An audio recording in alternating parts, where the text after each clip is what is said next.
This is how I made my award-winning short film. And I know that this time loop, time paradox concepts are oversaturated, but I felt like I could do better. And no one in my space actually made that kind of content yet. Back when I was in first year of university, there was this one short film that made the whole college go absolutely nuts. Because it was the first short film that was ever made in our college, and everyone was so hyped about it. And the moment it released, it instantly gained like 10, 20, 30,000 views. Back then, I thought to myself, damn, someone actually took action and made something out of what they feel is true, went out of their way to make a short film. And I thought that was really cool. And I still think the same now. Everyone was still hyping about the short film. Then I opened YouTube to see what's up. It started off great, but it was like more than 30 minutes. And I don't think 30 minutes is necessary for a short film. I mean, it might be my personal opinion, but who has the time to watch a 30-minute short film? Is it even called a short film?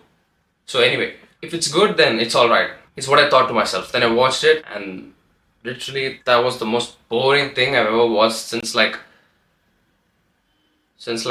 watching paint dry, I guess.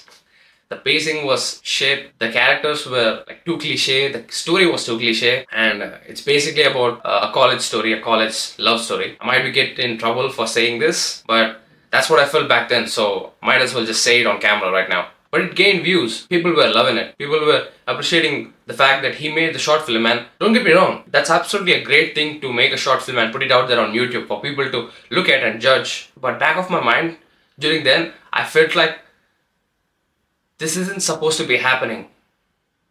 Like, not that he's getting appreciated for it. I could be getting appreciated for this. I could be getting people's approval, so-called validation, if I make my own short film. Because I know I can make better than this, some mid short film. I can break everyone's expectations and make people go like, what the hell? Did this guy make this short film? Wow. I can make them go that way.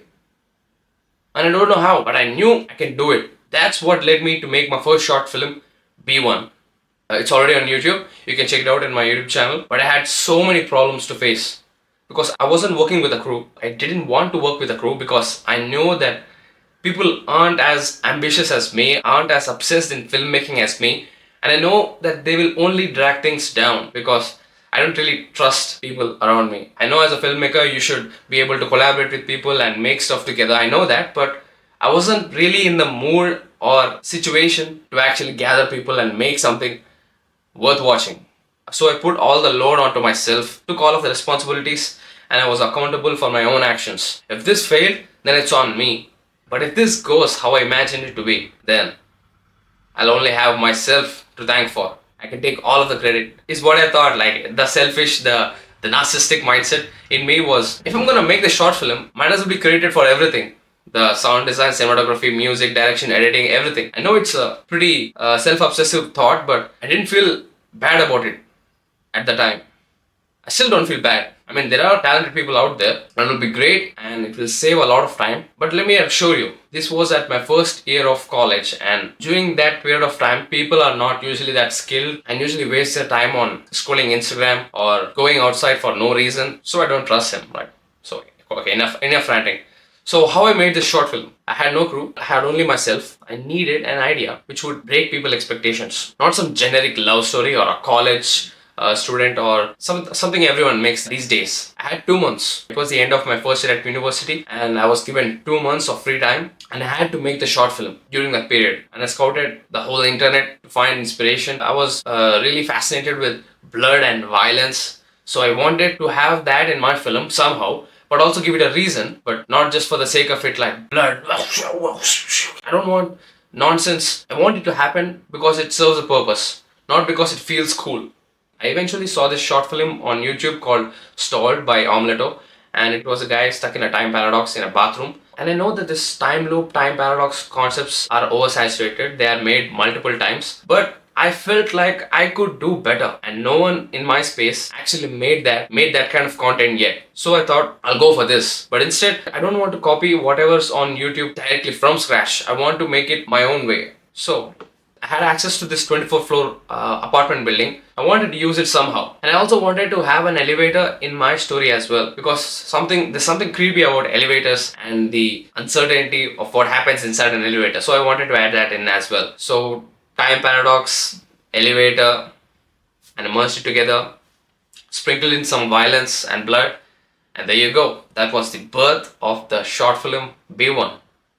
And then I had multiple problems to deal with. I had to make clones out of myself. I had to learn editing. I have to make the blood effects. I had to buy a plastic gun, which was around 200 rupees on Amazon. I had to make all of that shit on my own. And God, man, recording those elevator shots were like pain in the ass because every time you used to hit record, the elevator opens and someone from the bottom floor used to use the elevator as well, and the elevator used to go down, and now I have useless footage, and it's been done. I mean, it happened like multiple times. I got so pissed, but I kept telling myself that this will work, and imagine the kind of reaction I'll get if I pull it off. So that's what kept me going. Of course, the story wasn't perfect because I wasn't following a 3-act story structure or a hero's journey type of thing, type of template which were taught on YouTube. I just wrote out of frustration. I don't want my story to be too cliche. Frustration of average piece of shit getting much more validation than what I am making. So I wrote the story, shot it,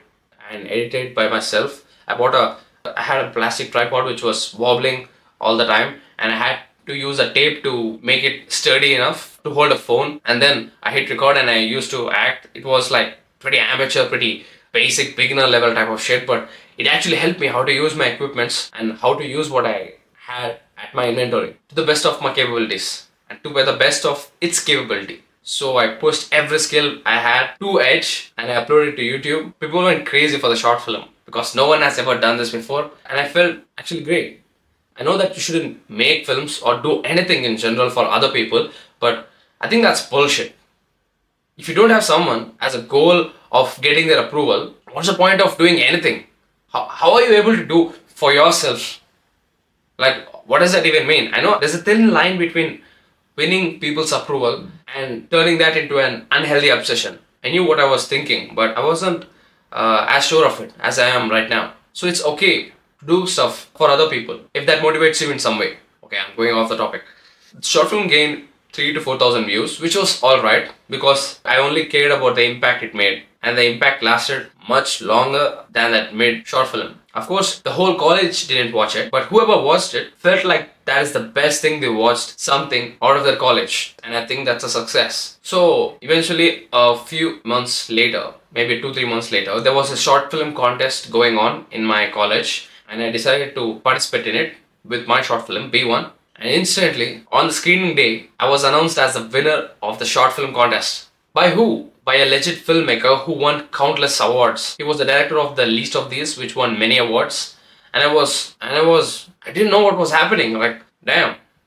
I mean, I actually did it. So it was fun. In that moment, I knew that whatever I learned on YouTube and whatever people are teaching and whatever people's mindset is based on filmmaking, all of them are slightly bullshit, because the only way to learn filmmaking is to actually make films. And the only way to learn how to write a story is to actually write stories. You probably watch 50 to 100 YouTube videos per week thinking that it's benefiting you in some way, that making you better at filmmaking, learning story structure and how characters are written, what about plot lines, the climax, everything is kind of pointless if you don't actually make your short film. Let me tell you a small cheat code I've learned during this entire process. Even though it's my first short film, I made major improvement in it. As you can see, think of a scene that resonates with you on an emotional level, that excites you, intrigues you. Don't think about logic, don't think about anything, just about the visual imagery of that scene. Maybe it's blood on the wall, maybe some guy standing on top of a building. I don't know, why am I getting so violent or suicidal thoughts? Okay, you have that in your mind, right? I know that you're creative enough to imagine a scene that you truly like. Try to be different, okay? Don't try to be cliche. Like, I don't know. I don't know. I'm not getting idea. I'm not getting any ideas. But you know, if it's cliche, you probably know. Then structure your story in those moments, not acts, and connect those moments in a logical way, in a practical way, which makes sense. And there you have your story. Ask yourself this: what's that one moment the audience will remember, even if they forget the plot? For me, for B1, it's multiple actually. I mean, I thought about this. It's the killing of the clowns, the killing spree in the final act. It's also the future glimpses scene at the beginning of the elevator. I think that's pretty much it. It has two moments to be remembered, even if they forget the plot.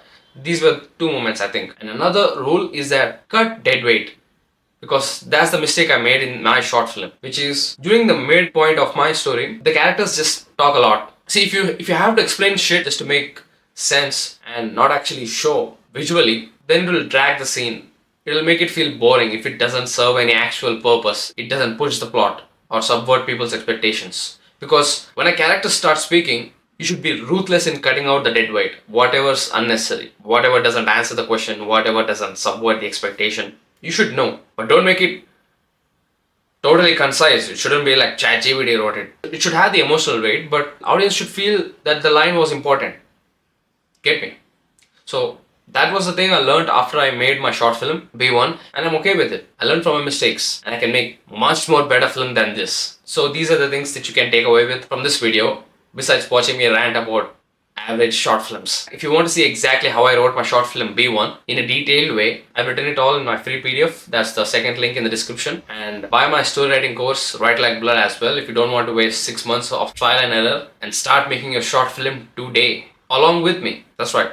I'll be writing the story along with you, and we'll continue developing it together by the end of that course. It is the top link in the description. You don't need a film school. You don't need permission. You just need pressure.